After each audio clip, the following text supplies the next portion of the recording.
आज मैंने second part बनाया है जिसमें आगे मैं बताने जा रही हूँ रंगों के मिश्रण से बनने वाले रंग। ठीक है, तो रंगों के मिश्रण से जैसे काले में अगर सफ़ेद मिलाएंगे, काले में प्लस सफ़ेद अगर मिक्स करेंगे तो कौन सा रंग बनेगा? स्लेटी। पीले में नीला मिलाने से कौन सा रंग बनेगा? हरा। और लाल में नीला रंग मिलाने से कौन सा बनेगा? बैंगनी। लाल में सफ़ेद रंग मिलाने से कौन सा रंग बनेगा? गुलाबी। लाल में पीला रंग मिलाने से कौन सा रंग बनेगा? नारंगी। जैसा कि ये क्वेश्चन है, रंगों के मिश्रण से बनने वाले रंग। ठीक है, तो काला में सफ़ेद मिलाएंगे तो क्या बनेगा? स्लेटी बनेगा। पीले में नीला मिलाएंगे तो हरा बनेगा। लाल में नीला मिलाएंगे तो बैंगनी। और लाल में सफ़ेद मिलाएंगे तो गुलाबी। लाल में पीला मिलाया तो कौन सा रंग बना? नारंगी। इसके बाद आते हैं मुगल काल। मुगल काल में सबसे अधिक चित्रकारी चरमोत्कर्ष काल में थी। किसके समय में थी? जहांगीर के समय में। और मुगल काल में सबसे अधिक स्थापत्य कला किसके काल में हुआ है? तो जहांगीर के कला में। जहांगीर ने ताजमहल बनवाया था ना, वही। ठीक है, तो उससे याद कर सकते हैं हम कि स्थापत्य कला जो है वो शाहजहां के काल में बना है। फिर इसके बाद क्वेश्चन ये आता है कि मुगल काल का सबसे प्रसिद्ध चित्रकार कौन सा है? ठीक है, तो सबसे प्रसिद्ध चित्रकार कौन सा है? मंसूर है। कौन है? मंसूर। ठीक है, और जो मंसूर है कौन से चित्र बनाने में पारंगत था? पशु पक्षी के चित्र बनाने में पारंगत था। ये भी क्वेश्चन आ सकता है कि पशु पक्षी का चित्र मंसूर बनाने में प्रसिद्ध था। वो किस काल का था? तो किस काल का था? मुगल काल का था। राजस्थानी शैली, ठीक है ना, राजस्थानी शैली में जो किशनगढ़ शैली है उसका संरक्षक कौन था?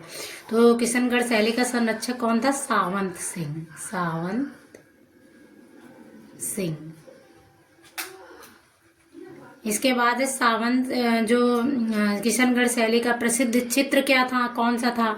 तो जो सावंत किशनगढ़ शैली का प्रसिद्ध चित्र था वो क्या था? बनी ठनी। बनी ठनी।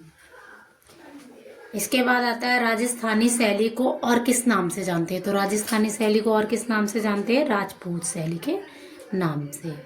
राजपूत शैली के नाम से जानते हैं। इसके बाद है पहाड़ी शैली का संरक्षक कौन? पहाड़ी शैली जो है, उस पहाड़ी शैली में जो कांगड़ा शैली है उसका संरक्षक कौन था? राजा संसार चंद्र। कौन था? राजा संसार चंद्र। फिर इसके बाद गर्म रंग कौन कौन से होते हैं? जो गर्म रंग होते हैं वो कितने होते हैं? 4 होते हैं।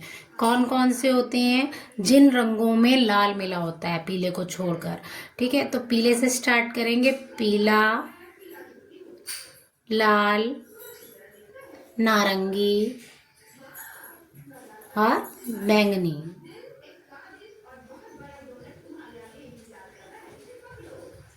इसके बाद ठंडे रंग कितने होते हैं? तो ठंडे रंग भी कितने होते हैं? 4 होते हैं।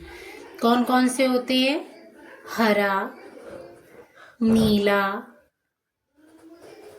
आसमानी और धानी।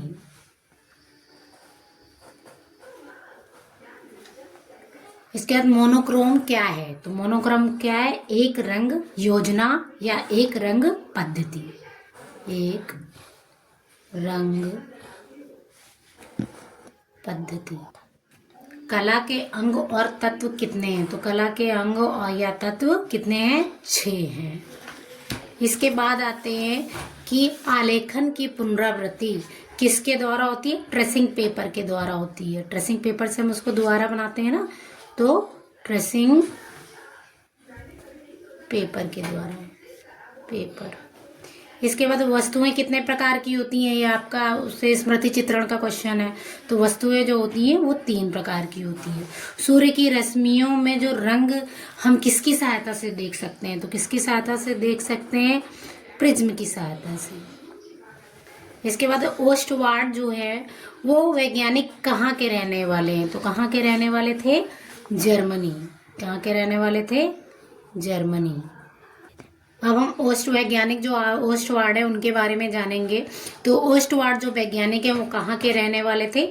जर्मनी के रहने वाले थे। और क्वेश्चन आता है कि ओस्टवार्ड जो है वो किन रंगों से संबंधित है? तो किन रंगों से संबंधित है? जल रंग से संबंधित थे। और क्वेश्चन करता है कि ओस्टवार्ड के चक्र में कुल कितने रंग हैं?